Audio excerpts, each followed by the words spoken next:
Welcome to Innovating Leadership, Co-Creating Our Future. I'm your host, Maureen Metcalf, founder and CEO of the Innovative Leadership Institute. I am delighted that today we are joined by Rod Lacey. Rod is the Chief People Officer at simPRO, and our discussion is going to explore simPRO's approach to employee empowerment as they prepare for the future of work. Today's interview is part of the Connex Executive Insight Series brought to you by Connex Partners. Connex Partners is the #1 executive network for HR and healthcare professionals. Connex connects business leaders from across the U.S., helping them solve their greatest challenges together. Rod, can you start by introducing yourself, simPRO, and your role within the organization? Sure. Name is Rod Lacey. I'm the Chief People Officer at simPRO. I've been there for about 4 months. So quite short time, but I've had a fun time managing the people side of the business and rolling out some amazing new programs. Great organization. They are a software company, a growing software company in the trade space. They provide an end-to-end solution for your electricians, your plumbers, your HVAC, those types of organizations to manage their businesses, make them more efficient, billings and so on. But we've got employees primarily in 4 countries, but we're expanding. Headquarters is Brisbane, Australia. We've got employees in New Zealand, UK, and US, about 480 total, but we've recently expanded into Singapore and the Netherlands. And so slowly expanding globally as well. So future of work's going to look different as you look across your platform as well then, and managing workforce dynamics in different countries. It does. It does. I mean, certainly there's always the legislation to look out for. There's the guidelines and mandates from different governments that impose certain things, but we are on the generous side in our employee programs to make sure that wherever we land, we can be a market leader in our employee programs. As we've gone through the pandemic, and I heard you clearly, you've been here for 4 months. During your tenure, how has the employee-employer relationship changed? And what does that mean culturally and strategically as you prepare for the future of work? Let me speak outside of my tenure just a little bit, because there's an interesting phenomenon that occurred post-pandemic, not just at simPRO, but I think at many organizations. If you think about, early 2020, we all had to figure out a new way to work. We all got pushed home. We were fearing for our lives if we ever touched our grocery bag. I mean, it was just a really interesting season for all of us, but we found quite a few things. We could be productive. In fact, maybe we were too productive. We had to teach people balance in life. We had to say, log off your systems.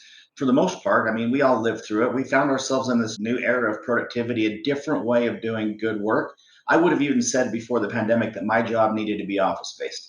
Primarily, that HR should be face-to-face with the employees. That seems to be kind of the traditional sense, but I've had an amazing experience managing global workforces from a home office, and it's been effective. And so going that far back, again, to set the stage for where we're at today, it became important for our organization, for any organization, to understand the new era of work. Employees' priorities changed. They spent time with their kids more. They spent time with extended family. It was a wonderful couple of years for pets. They saw more of their owners, but values were realized. They became more of a priority for people. And as they were returning to the normal, they still had those same desires for a different work environment. They wanted something that was a blend of this at home from work comfort, the no commute, and maybe they missed the office environment. And so it became more important for the employer to listen to the employees and understand what that balance was, because at the end of this time, we're also facing this great resignation, where it was just amazingly easy for people to jump from one job to another and make a little more money. So employers were losing people left and right. So you had to listen to your people. So that gets me to the simPRO story, where listening to the employees, they wanted a hybrid work environment. They wanted an opportunity to continue to focus on their priorities, to spend time with family, to pick their kids up from school. They wanted and they expressed a need for a different balance than they've had before. And initially, to be honest, the leadership team was like, no, that's just a little outside the bounds. We're not there yet. But the employees continued to speak and leadership continued to listen. And there was a point where there was a buy-in. We're going to give this a shot. We're going to give it a 6-month pilot. So speaking to this 32-hour work week that we have today, Mhm. where we call it Flex 4, but we have our employees pay them for 40, but they work 32. And for many people, it's they take a Monday or a Friday off. Think about those good weeks that we might enjoy in the traditional jobs where we get a 3-day weekend. Those are great, refreshing weekends. Sometimes the Saturday and Sunday just isn't enough between chores and honeydew list and lawn mowing or whatever else you've got done. But most of our employees experience a 3-day weekend every weekend. They get that refresh every weekend. And others that are not doing that are flexing their time. I don't do the 3-day weekend, but I have the adaptability in my schedule to go for a long bike ride in the morning if I choose, or to leave early to go for a hike with my grandkids in the afternoon. We have the flexibility to work as it works for us.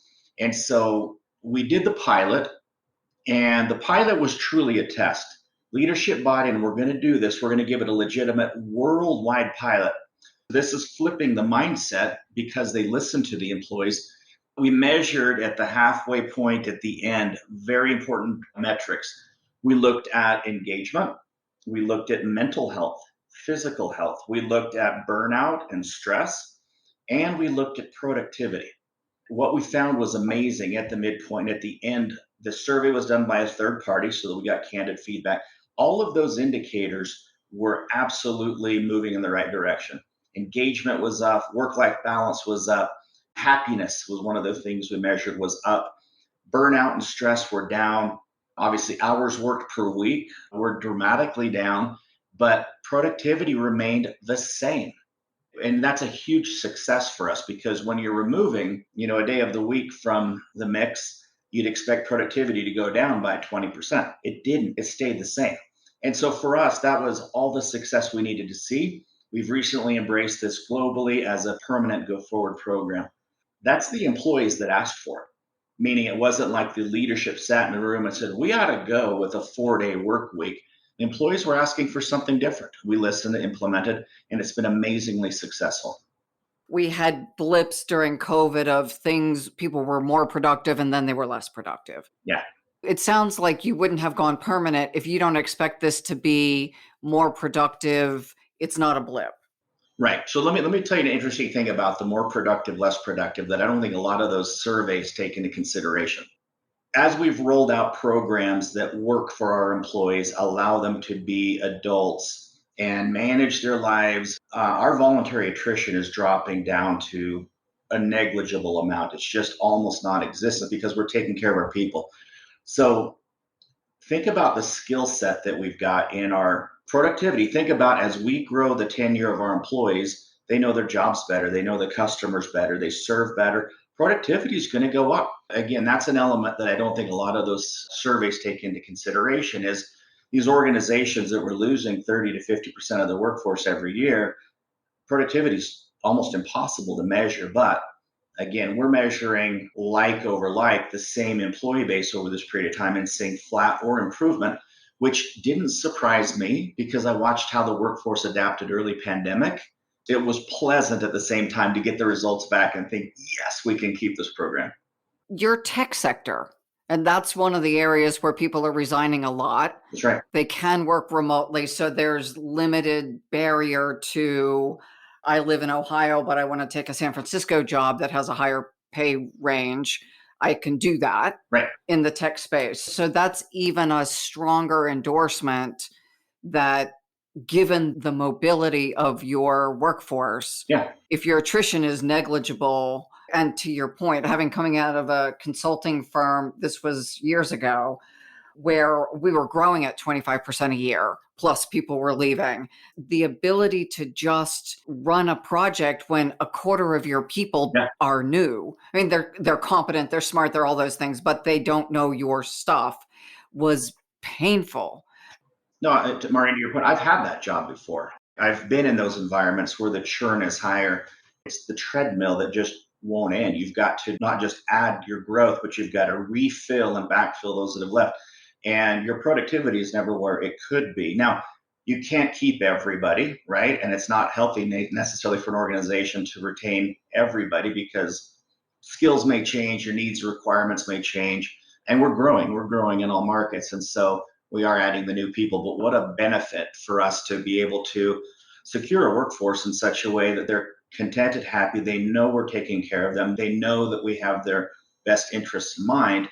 They're also not afraid to speak up. I mean, again, this example of employees saying, what about a 4-day work week? And we did it. Who wouldn't share their thoughts openly in the organization after a monumental success like that? And their pay stayed the same. Their pay stayed the same. There was no reduction in pay for the reduced hours, but we recently gave, well, it was 85% of our employees an inflationary pay increase as well. So recognizing that, again, you think it's still in the same thing. We want to keep our people. They were feeling the pressures of this crazy market we're in now.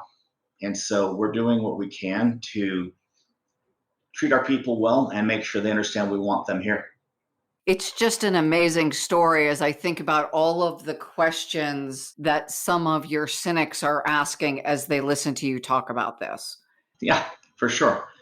I would have been a cynic about the ability of my job to be successful remotely. Again, traditional mindsets would say that certain roles will accept manufacturing and some of those hands-on roles, but so many of our roles were productive and effective in this forced environment of the pandemic. It's made organizations far more easier to expand globally. There's so many benefits, even on the diversity side of the business. Kind of forget the market that you might be bound to and look for the best talent wherever it might reside. So many great opportunities for a business to improve where they're at if they embrace these things. Now, on the 4-day work week and some of these other things that we're rolling out, of course, there's people that'll say that'll never work, not going to happen. My encouragement would be to give it a pilot, try it on a small scale, swear people to secrecy, whatever it takes, but it'll work. It'll work. If you think about this new era of leadership, we're leading digitally. We're leading people, our organizations being led by video. We're beyond the era of maybe the charismatic CEO that walks through the building and everyone's, oh my gosh, there's Sean. We're beyond that, and now these relationships are made digitally. And the thing that's resonating to people is the relationship. Somebody cares about me. Somebody understands me. They've connected with me. And these things we're doing exude that. They tell people you can be who you want to be. You can be the triathlete. You can be the mother. You can be the service-oriented individual that spends Friday evenings at your church. You can be whoever you choose to be, and we're going to provide the schedule and the support for you to be your best self. So when you consider, I guess, those that might be the cynics out questioning what we're doing and wondering, can't be right, can't be real, what we're giving employees is what they need, what they've expressed. Again, the good news is we're growing, we're profitable. Customer service is incredibly high. Our engagement, mental, physical health, we're seeing so many positive indicators. The numbers speak loudly, but for someone that's a cynic about any of these things, give it a pilot, give it a little try and see. So the mental health thing, that component seems so crucial. And I know we give it some nod that we know it's an issue, but I haven't heard a lot of companies other than we offer yoga at lunch Yeah. but this is a different sphere of how do we address mental health. When we look at even things like stress reduction programs, cortisol levels go down, absenteeism goes down, productivity goes up, sleep quality goes up, and most of us function better if we are rested. So it does resonate that it would work. Back to the cynics, you're going to have some people who will abuse everything or anything. I assume you treat them as a one-off, not 5 people were misbehaving, so we penalize everyone. Maureen, I love that because that gets into the essence of how I try to do HR. I've got a platform, I call it Eyes Up HR, meaning that I want to assess the situation with the employee in mind, looking at them, understanding their situation, understanding who they are. And you do that, again, visually, meaning you're connecting with the individual, understanding them. Eyes down is the old school where I open the policy book or I add to the policy because of the abusing minority. I'll never forget a time where we had one employee that was a maverick. This is a former employee, but a maverick with the expenses and accounting and financing. We need to update our expense policy. I said, no, we need to talk to that individual. They ended up rolling out this whole new expense policy to manage the one individual. So on our side, Again, we're allowing people to be adults to manage themselves. We make the objectives and targets very clear.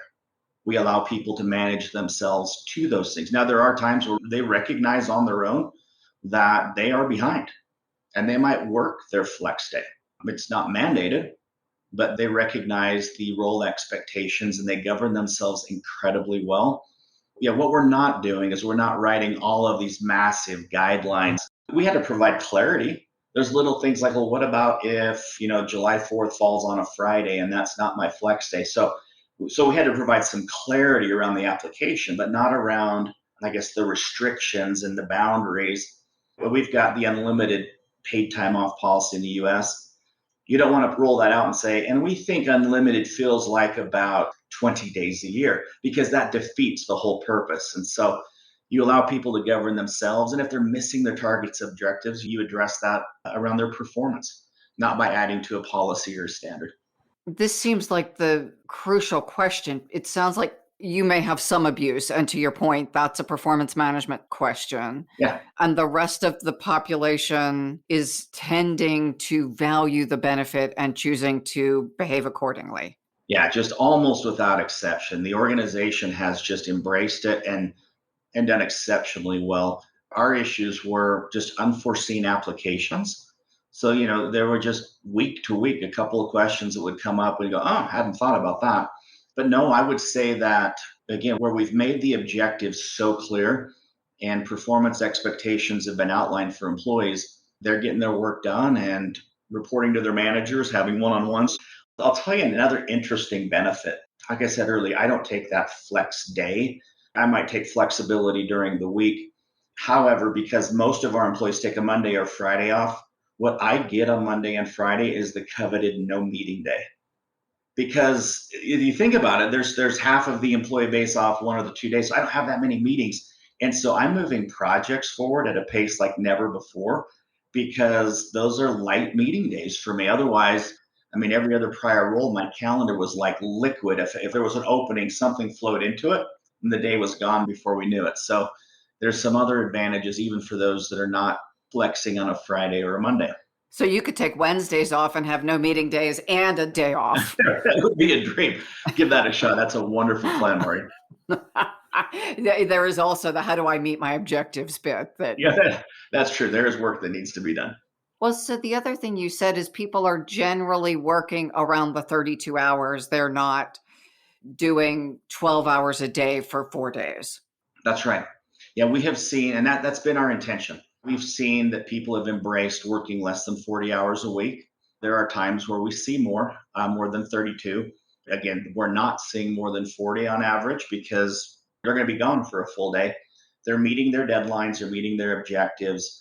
But yes, we have seen a reduction in the overall hours worked per week, but we're seeing again that self-governance where people are recognizing where they're at in their projects and are getting the work done, even if that means working a couple extra hours a day during the regular work days or maybe on some on their flex day. But we're doing what we can as a leadership team to embrace this flex concept, meaning we've got a hashtag we put out there on social media, which is how I flex for. And we want our employees to post what they're doing on their flex days. If you look at those out there, our CEO comments on every single one of them, because we want to make sure that they know that's wonderful that you took Friday and went for a hike in the Rocky Mountains. That's incredible that you checked something off your bucket list. We've got people that are exploring hobbies or serving. And so we're doing everything we can to endorse that. We want you gone, disappear, enjoy it. This is how we operate. So there's no medals or awards for above and beyond at our company, meaning we get our work done, we accomplish our objectives, but there's nobody that will ever be recognized here for working all of their flex days to get something done. That would be completely counter to what we're trying to drive. We're trying to teach that this is okay. This is how we operate. This is a significant change in leadership mindset from the traditional squeeze all you can out of people. Yeah. That makes us more profitable. How did the leadership team get there? Were they all that progressive to start, or this was quite a journey?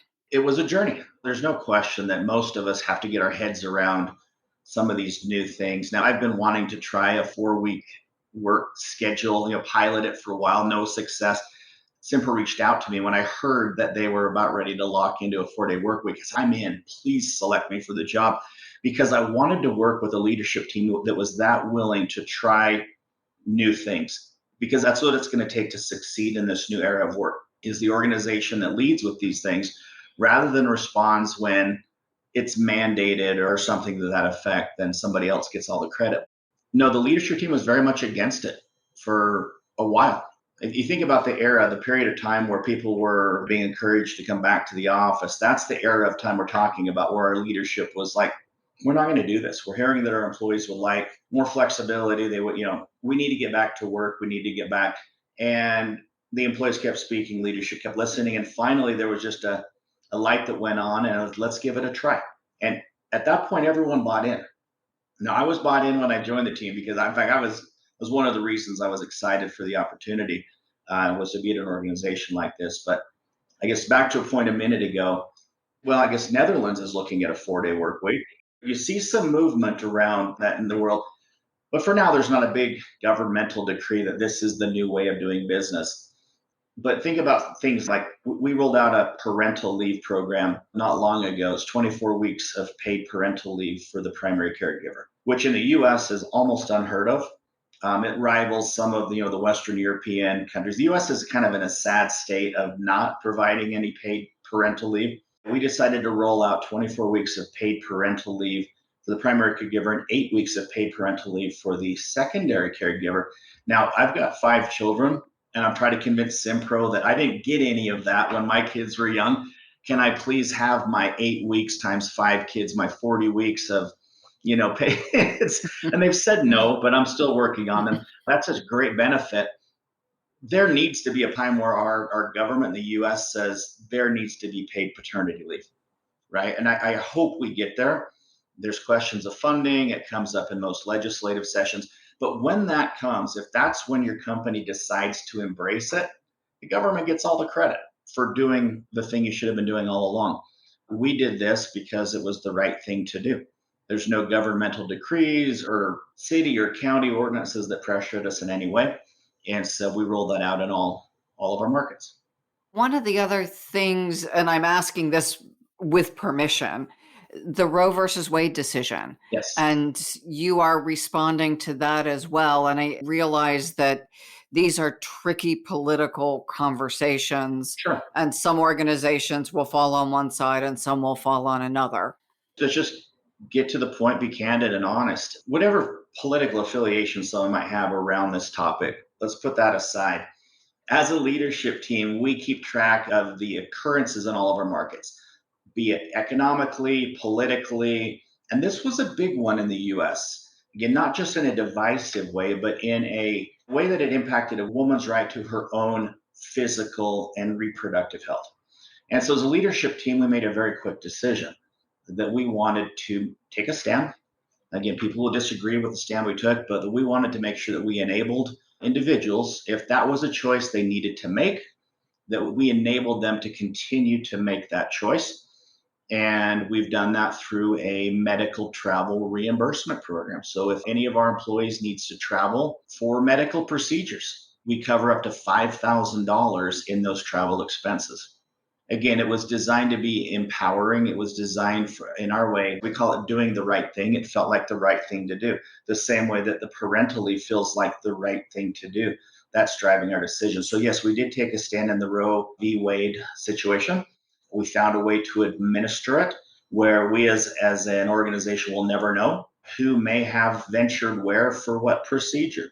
We have a third party that's administering this for us, and who knows if anyone will ever take advantage of that benefit or not. But if it was important for us to not just make that expression of support and that position known, but also to facilitate a way for that to occur if it needed to occur. And so this goes into the same bucket of someone going to MD Anderson or the Cleveland Clinic for cancer treatments. It could, and we're willing to do that. And so, on the protective side as an organization, we'll never know who went where for what. It could be the Mayo Clinic. It could be a specialist for burns in another state. We don't know. We just have set this out there for our employees or their dependents to work through this third party to submit for reimbursement for hotels, rental cars, airlines, meals, whatever is incurred in these expenses or these trips.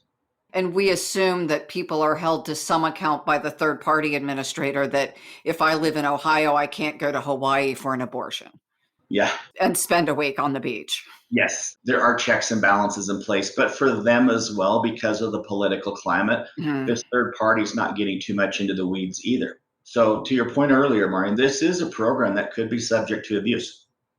Somebody could submit their travel expenses for Disneyland or Universal Studios, and there's a chance that some of those things could get through for reimbursement. But again, we're not going to set up our programs around those exceptions, those worst case scenarios. We're going to set up our programs around taking care of the employees and allowing them to be who they choose to be. And back to it costs more to administer a micromanagement program than you save by catching the one or two outliers. Oh, yeah. Frankly, your strongest employees aren't going to want to cheat the system. No, no, they're not going to. And I think you take anything that we're rolling out, results matter. Meaning, so on the Flex 4, if people are not able to meet their objectives, we still can address performance. We're not addressing how many hours they're working per week, but we're talking about their objectives not being met. If someone were to abuse this and the third party didn't catch it, we're not even going to know who to go after, and that's okay. I mean, it's just the exposure is so small. We would rather give people a chance to be adults, behave like adults, and then we're going to err on the side of trusting our employees. And, hopefully the few that might try to take advantage of those things will figure it out and be able to address it. But the exposure we feel is mitigated by, our performance standards, clear objectives. And again, I think our employees want to be here. I don't think they'd want to put anything at risk. The cheaters will cheat multiple times. Yeah. And they'll get weeded out in one way or another. I think so. What do you anticipate as the future of work? And how is this positioning simPRO to, I don't know that I like the term win the war for talent, but how does it position you to thrive in a very dynamic and uncertain environment? It's a great question. And I'll use the term war for talent, or maybe we say competition for talent. There is a competition for talent, and there will be an increasing competition for talent as our workforce ages. We've got to recognize that the future is going to be different than it is today. And of course, it always is. Technology is amazing and how much changes, but our workforce is going to change too. And so if you are lagging behind what other organizations are doing, you're going to lose that competition for talent.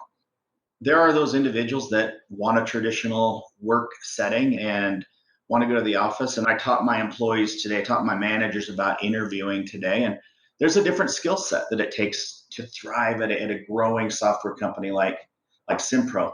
It's a different skill set than if I was going to work at the bank. If I was going to work at the traditional bank, I'm looking for someone with a different mindset, a different set of motivations than someone who might work in a growing, expanding software organization with a little more ambiguity, a little more of a global audience, et cetera, et cetera. So as we think about the future of work, organizations can choose how they pace their competition. They can lag the market all they want and see what the trends are. And a lot of organizations will, like parental leave, are doing that. We'll see what the state of California imposes. We're going to see whatever it is. They're going to see what's imposed and react at that point. They're going to see what their competitors are doing and maybe react at that point. The trick is the employees know what your competitors are doing more than you do, because your competitors are calling them, offering them opportunities, and exposing where you might not be everything you could be for your employees. And so we choose to be at the forefront of that new employee experience, creating something new and fresh, mastering it so that, as we approach this new era of work, where people want flexibility, people want growth, career pathing, they want balance between work and life, they want their mental and physical health cared for, monitored, they want leadership that cares about them, listens to them. We're trying to craft this organization that is ready for the next stage. And so as we try to lead with these programs, we too are watching what's going on around us so that we can be ready and alert and aware for what's next.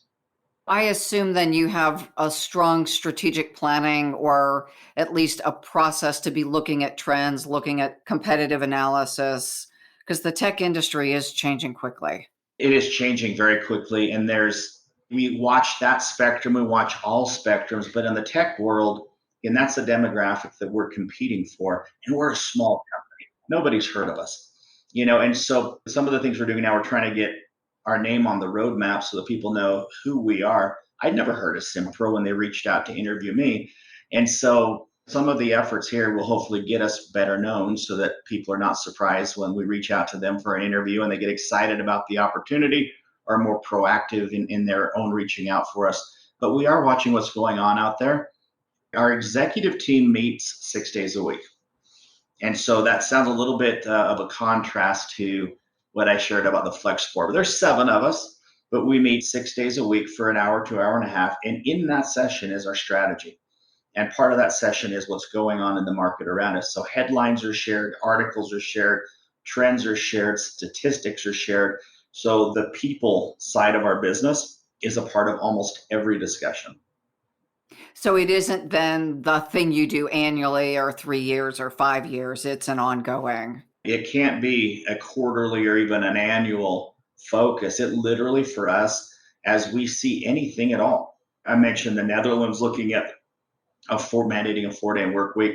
That, as soon as it was announced, was on our chat. We talked about it that day. Again, we're watching everything that's good. And as companies were returning people to work and hybrid people back to work, and Elon Musk says, get back in the office or else. Those are the things that we're watching to see what's the future of tech? What are other organizations are doing? And again, we don't overreact to any one thing, but we're watching these things as trends to see where everyone else is and what are we doing to compete with or be ahead of those trends. Tell me a little bit about your leadership team, because you are taking different decisions than the average group of leaders. Yeah. And you said they weren't all a bunch of Birkenstock wearing hippie guys and tie-dyed shirts. They were Right. Business people. They are absolutely phenomenal executives. I'm a little further along in my career. I've been on a few executive teams, and this group is as intelligent and as financially minded as any group I've ever worked with. So they've got everything that they need to run the business and run it very well. They're also very tenured with the organization. I think 3 of them have been with the company for 10 years or more. And so they know the organization inside out. They love this brand. They love the company. They care for it. What I think is unique about this leadership team is we have so much fun. When you're together 6 days a week, and when we travel for 2 weeks at a time together. But it's a blast. We get along well. We have great relationships. We can absolutely challenge each other because of the relationships we have. We can create better decisions. And so I would say that's the one element that's different about this team. Incredible business professionals, some of the brightest I've ever worked with, some of the strongest caliber I've ever worked with. But we're grounded, meaning that we feel we're connected with each other. And when you see this group, we meet with the employees about every quarter where we're somewhere, all of us with the employees, and we are truly with the employees. We're not off in a conference room by ourselves. We are mixing, mingling, connecting. So the open door is very literally a face-to-face opportunity from all of us as often as we can create it. So it's just a very grounded team that is more connected with the day-to-day employee experience than I've ever experienced before. I love the idea you mentioned we can have conflict. And I think of our small leadership team, we have conflict. We are not the same person or people, and sometimes it hurts. But the outcome is much better because I'm not the smartest, even though I'd like to be. I'm not the smartest person on the team about everything, but I come in with strong opinions You should. even if they're wrong. As a leader, you should. So, how does that look for you differing? Because I'm guessing, are you all from different countries? Good question. So of the 7 of us, 3 are Australia, 1's New Zealand, 3 are US. 2 of us in the US are relatively new. And so it really has been primarily an Australia-led organization. But there is, for those that haven't worked with Australians, there's a candor about the way they do business. They say it like it is. And that's permeated our style where we say it like it is with love and respect. Because to your point, Maureen, We're leaders. We come in with opinions. We come in with decisions that we like. And so as we present those things and analyze those things, you have to focus on the issue and not the person, and recognize that the challenge is on the issue and not you. And again, the relationships we built are such that we can have those candid conversations and then go have a drink afterwards, and everyone feels wonderful about life and we've made a better decision, and emotions are fine. So it's a good environment that way, where you can have good candid exchange, question each other. And the question, again, if where I've been questioned before, it hasn't put me on the defensive, it doesn't put me on my heels. It helps me ask better questions. It forces me to answer to things that I probably should have presented or maybe didn't think of in advance. And so it's all so positive if you approach it with the relationships that you've built already in mind. It's interesting you brought up the point we can be candid and say it like it is with love and respect. Yeah. Because I hear people use the excuse of, I'm just saying it like it is, and they're obnoxious. Yeah. Steamrolling someone does not lend to strong relationships. It doesn't. Again, I've worked for a few companies. I've reported to CEOs most of my career. And I can say that now because I'm older in the workforce. But I have had the boss before that has been absolutely demeaning, mean, hurtful. I won't ever do that again. Meaning, you learn probably more from the bad bosses than you do from the good ones. And one of the things I learned from a bad boss that I had for several years was that approach to leadership is hurtful. I set a record at that company for being the longest standing direct report for that individual, because everyone else got pushed out or walked away because of that treatment. And so, not a badge of honor, actually. I probably should have moved on sooner, but it made it, again, those are people that don't belong in those roles. That's your style. Candor, in that sense, you're an asshole. Sorry. That's different than candor, right? And so don't check that behavior at the door as it's just me being honest. I'm just saying like it is. No, there's a right way and a respectful way to make that same point. Thank you for sharing the nuance of say it like it is can look a whole bunch of different ways. Some of those ways cause us to leave. They do. You think about exits from organizations. I've been fortunate enough to work for organizations where we've been able to win awards for culture, work-life balance. Most recently, simPRO was recognized for best career paths because a growing company provides a lot of opportunities. But those companies still lose people, but they're losing people because of the manager they've got. That's the old adage, you don't leave your company, you leave your manager. But all it takes is a bad experience. You have a bad day, you're mistreated, you're disrespected. And that's what opens the door for floating the resume, accepting the headhunter call. And so, yeah, there's a big pressure on managers to be good to their people, to listen to their people, make those connections. Let's go down that path for just a second. It is so crucial in a time where we're competing for talent Yeah, that it doesn't take much for someone to say, I don't think I want to work here anymore. that's right. And it is the boss generally. Mhm. It is. And yet there's a balance between I can't be afraid to ask my people to do their jobs. Yeah. So how do you navigate that? Because we all have days where we're like, yeah, I don't want to get out of bed. I don't want to talk to anyone. I want to keep my camera off and do my work alone. And somebody may need to tell me to turn my camera on and re-engage. They may. There's a balance. One, in an organization like ours and like many other software growing companies, you have first time managers. You got people that have been promoted into those jobs. They've been great independent contributors. They may be first time managers. You owe it to them to train them to make them as effective as they can be. And so organizations like ours need to be developing their managers as they get placed into those roles. So that's on the organization. If you've got a weak manager and that's the deficit, is that they haven't been trained. So organizations have a responsibility there. The managers have a responsibility to hold their people accountable for work. We expect managers to manage work output, period. And employees have a responsibility to get that work done to meet their objectives. And so we try to be very clear as an organization what the objectives are. As an organization, we set those objectives at the beginning of the year. We cascade them through each team, and therefore it's part of the organization's target. So as we talk about our programs, our benefits, our perks, it is while we're achieving those targets that those things can be enjoyed. So we try to enable the managers to address performance for just what it is.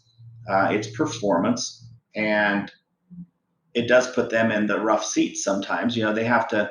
Being candid in that way is hard. It's easy. It's easy for me on the HR side to advise other people on how to be candid with your team. But if you put yourself in their shoes talking to your team, it's always hard to talk to your people about performance and results. But if the objectives are clear and they're being missed, surprises are where we have our challenges with our managers, perhaps, is the employee had no idea that was expected. They had no idea they were not making their targets. So the clearer those objectives are, the manager can sit down with the employee if you've done it just right and say, do you know why we're meeting here, Dan? And yeah, we're here because I'm behind. I'm a couple days behind on my project timeline. So we try to make it clear as that so that it takes a little bit of the I guess the direct confrontation out of the manager's presentation. And it's just, here's the objectives, you're behind. How can we help you achieve those things? How do you train your managers to lead and to manage? It's a good question. And it is an ongoing process. That's one of the things that didn't exist when I joined at simPRO, other than just trial by fire, which most of us learned how to do many things in life in that way. I've got like little scars on my body from learning to ride a bike and things like that. So we learn as we go. And so for many, it was that way. But like just I mentioned a training I did earlier today, I'm training all of our managers of people how to interview today.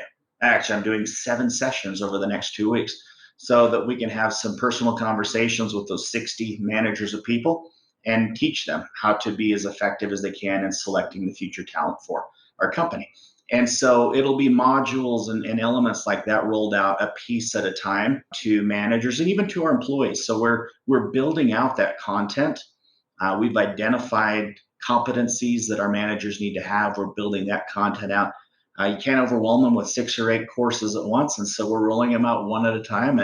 But eventually, we'll have a battery of courses that matches our culture and gives our leaders the experience and the applications they need.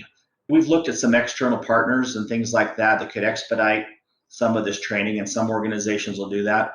I'm an advocate for at the manager level doing it internally because every organization has that unique culture, unique values, and it's not a hard set of topics to roll out with some of the experiences that our leadership has already.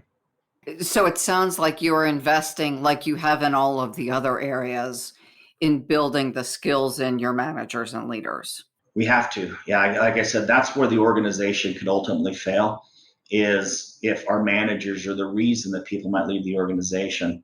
So I've got a theory about resignations that I teach my team and I try to teach others, is that if you look at most companies' statistics around exits, why do people leave? They leave when they've got a better job. Of course they did. They're not going to leave when they got a worse job, right? So of course, 60, 70% of most HR systems will record that we left when we got a better job. On its surface, that might look like maybe we're paying behind the market, maybe something, but what really happened is some employee had a bad day, got frustrated. It's almost like a pre-turnover reason. There was something that prompted a need to look for something else. And I left only when I found a better job, right? So unless organizations are looking earlier in the storyline, you're going to miss the boat. You'll be adapting your pay practices and things like that when maybe you don't need to. Maybe you need to be fixing that manager. Maybe you need to be removing a bureaucratic process that people just get frustrated with. And so those things earlier are very actionable. That's the exciting thing about addressing turnover in that way. Develop your managers, remove challenges, and how we've got about finding those at this organization and others. We conduct, I call them VIP interviews. Other organizations might call them retention interviews, but you talk to your best performers and you say, what do you most value about working here? And you make sure that as you listen to that feedback, you make sure you amplify those things and secure and protect those good things. But you also ask that same group, what's been the most frustrating thing you've experienced in the last 60 days? And you get rid of that. You find some way to remove those bad days so that you don't have the eventuality of, I left when I found a better opportunity, or I left because I couldn't stand my manager anymore. It's not what they tell you, but again, so it's about listening. Again, we go all the way back to listening to your employees again. So proactive sentiment checking. Proactive sentiment of the right audience. Correct. You can do your engagement surveys, which is wonderful. Do that, get that feedback, act on it, show people you're acting on it. But one of the cool things about doing a VIP interview, Maureen, if you were in the organization and I said, hey, Maureen, your manager identified you as a VIP. I want to put time on your calendar for 30 minutes to just ask you some questions. It feels like recognition. So again, you're recognizing your top performers, you acknowledge they're a top performer, and they share just no holds barred, candid, good feedback. So that's been the approach we've taken, and it's a good approach. I love the idea. How often do you do them? Every 6 months. Again, because you think about the whole engagement survey mindset, there's survey fatigue, but as you talk with the VIP, and the VIP list changes, and so we try to mix it up so that maybe we're doing 10%, the top 10% in January, next 10%, or maybe the new top 10% in July. So you're not hitting the same people time after time, but you're still working on that top tier of the organization, because if we're in this competition for talent, the group that we need to make sure is most satisfied are the top performers, right? That's the audience that matters most. We love all our employees. Every employer should love all their employees, but shouldn't your programs and standards be built around those top performers? And so that's where the listening ear pays a little more attention, is to those people that are identified as the best of the best that you have. I like that it shifts. I like that they're real conversations because, to your point about engagement scores, and I know in some organizations, probably not yours, there are leaders who pressure their folks that if you give us a low score, that means we have to go to all these meetings to figure out how to raise our score. And you're going to be stuck with more work and it's not going to get any better anyway. Yeah. So we'll just give you all fives. You have to show the organization that it's okay to say twos and threes. And I make it a point when I run these surveys to immediately release the results to all groups. So meaning that for my team helps administer the sharing of the results of the organization. They see the raw data. They see comments that might call out something about me. But I just say, guys, this is it. This is 100% no edits. This is what it is. And that's how I want you to share with the organization. We don't learn with filters on. You think about everything we've been able to accomplish, you didn't do that by filtering important messages. You did it by listening truly to what was being said. And the organization stands to find a lot of opportunities to remove those bad days and challenging experiences that will improve your employees' performance, their tenure, engagement, satisfaction, and so on. This then must link to your performance management system as well, that a lot of people have moved away from the traditional annual feedback session with a long performance appraisal citing everything you did wrong over the last year and everything you did right. And then you get a force ranking and your pay raise is based on that. Mm-hmm. I'm assuming yours is much more progressive than that. Yeah, I have nightmares still about the old performance evaluation processes. Being in HR leadership for a while, I've administered everything imaginable. But where I find the market's going and where I find the most value is in the more frequent, less formal feedback realm. And I think there's elements that are missing in I'm going to try to gather all the acorns, put it into one basket once a year. You can't remember the whole year ever. I don't care how good your one-on-one notes are. There's going to be a recency effect. There's going to be all kinds of shortcomings to it. So my organization really pushed the weekly one-on-ones with your team members, where goals and objectives are reviewed. You're current on those things, where it's a mutual exchange that's run by both the employee and the manager. Those are important to us. And so that by the time we get to like a quarterly feedback session, there's not a surprise. It feels almost more like that weekly one-on-one. That's where we're headed. There is a year-end summary, but when I mean it's like a summary, it'll take someone 10 minutes to complete. It's just an overall evaluation on how the objectives, the targets went last year, and then a comment about the employee's overall performance, and you're done. Looking for opportunities, again, where I'm relatively new to the organization, we're looking for opportunities on other points during the year to talk very specifically with the employee about their career goals and what we can be doing to help facilitate next steps in their career. And so taking it away from just, here's your goals, here's your targets, 3 out of 5, to more meaningful, personal, I care about you, I understand you, I'm invested in you. One of the phrases I've liked that I've heard recently is I'm engaged in you. So you think about employee engagement all the time. We're really trying to be an employer that's engaged in the employees. And so reversing that trend a little bit, but trying to teach our managers to spend the time with the employees to understand who they are, what they want to accomplish, and trying to facilitate that. And in a growing company like simPRO, it's about the greatest opportunity we might have to facilitate those career paths and dreams, whatever they might be. So, as we think about the young people wanting to be mission focused, do meaningful work, have a career path, have someone that cares about them, even back to the Gallup Q12, somebody asked me how I'm doing this week. Someone cared about me as a person, not just my productivity.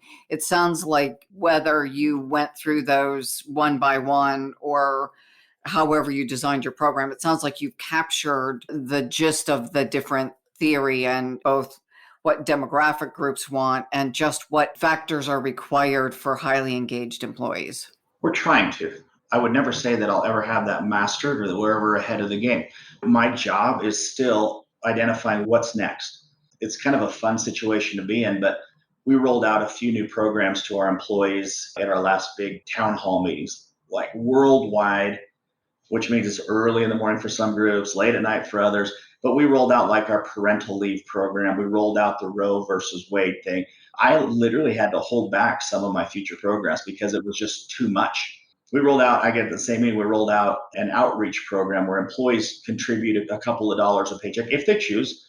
And it goes into a fund where employees can make an appeal to a third party that I'm in financial straits. I could use a little financial support, and they submit the invoice to the third party. And then we helped an employee in Australia pay for an MRI that they couldn't pay out of pocket just last month, but it's employee contributions. So we're rolling out so many good things, but I had to hold some things back because we have more in store, more employee programs to keep people excited, engaged, and it's an ongoing process. We'll never have it figured out. So we're always asking ourselves, what's next? What's needed?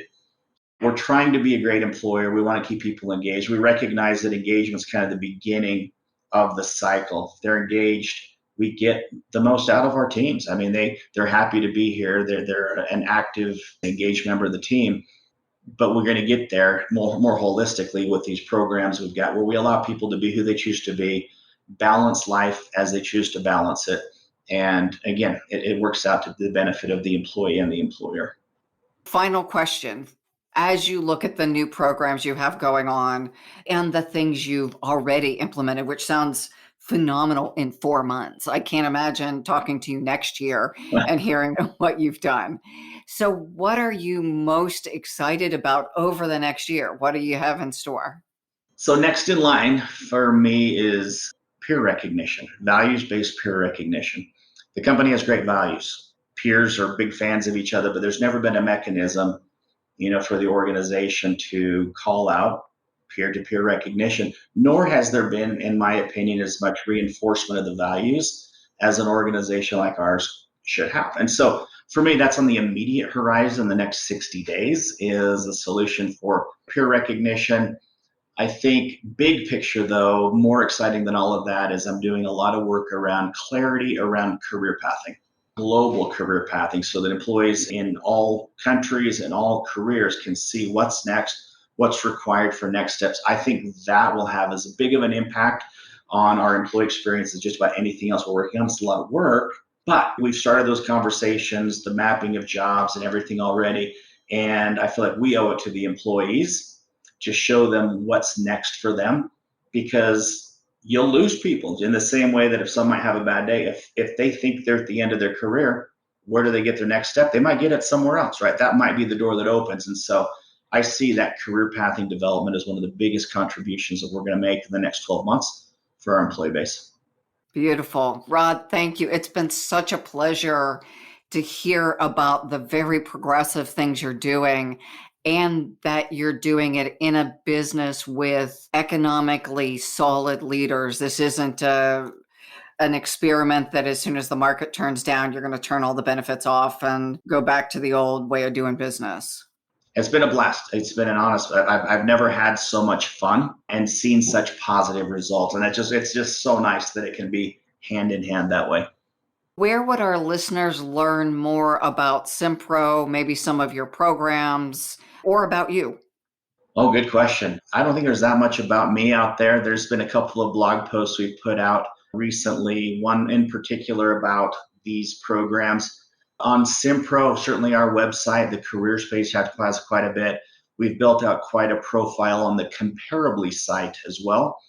And so that might be another place that people could look to find out more about these programs in particular, or follow us on LinkedIn. We're big on promoting the How I Flex For hashtag, things like that. You can start to see how some of these programs are actually being applied. Rod, thank you so much for sharing all of your insights. And I also want to thank Connex Partners for sponsoring this program and identifying you as a person whose story we should share. No, thank you. Thanks to Connex as well. This has been a real pleasure. And to our listeners, thank you for engaging, for leading effectively, for being open to new ideas and piloting them. Please like us, share us on LinkedIn, Facebook, and Twitter.